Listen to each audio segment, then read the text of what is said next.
dibuat gempar oleh wabah virus corona. Dalam sekejap, virus ini sudah menyebar ke sejumlah negara.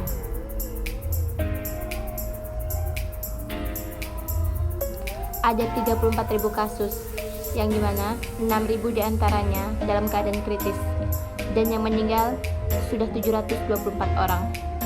Kasus wabah penyakit sebenarnya sudah ada sejak dulu, pun demikian di masa Rasulullah Muhammad SAW. Hadis ini disampaikan Abdurrahman bin Auf kepada Umar bin Khattab yang sedang dalam perjalanan menuju Syam. Saat itu Umar sudah menjadi khalifah. Suatu waktu Umar bersama para sahabat sedang dalam perjalanan kunjungan menuju Syam, sekarang Suriah. Ketika tiba di daerah Sarah, Umar mendapat informasi mengenai wabah kolera yang melanda Syam. Umar lalu menggelar musyawarah, membicarakan apakah perlu melanjutkan perjalanan ke Syam atau lebih baik kembali ke Madinah.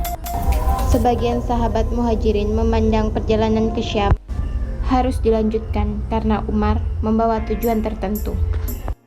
Tetapi sahabat Muhajirin lainnya berpandangan sebaliknya. Mereka justru melarang Umar melanjutkan perjalanan ke Syam dan menyarankan kembali ke Madinah. Setelah itu, Umar meminta pendapat para sahabat golongan kaum Ansor. Saran yang diberikan sama, sebagian sahabat menyarankan melanjutkan dan sebagian lainnya menyarankan kembali. Belum puas, akhirnya Umar menanyakan kepada para sahabat petinggi Quraisy yang berhijrah. Jawaban yang didapat, Umar disarankan untuk kembali ke Madinah dan melarang untuk mendatangi daerah yang terserang wabah. Umar lalu membuat keputusan untuk kembali ke Madinah, tidak melanjutkan perjalanan ke Syam. Umar pun semakin mantap dalam mengambil keputusan setelah mendapat informasi dari Abdurrahman bin Auf bahwa Rasulullah pernah bersabda, "Apabila kamu mendengar wabah berjangkit di suatu negeri, maka janganlah kamu datangi negeri itu. Dan apabila wabah itu berjangkit di negeri tempat kamu berada, janganlah kamu keluar dari negeri itu karena hendak melarikan darinya." Dan dalam Al-Quran, Allah telah mengajarkan doa agar terhindar dan sembuh dari segala penyakit.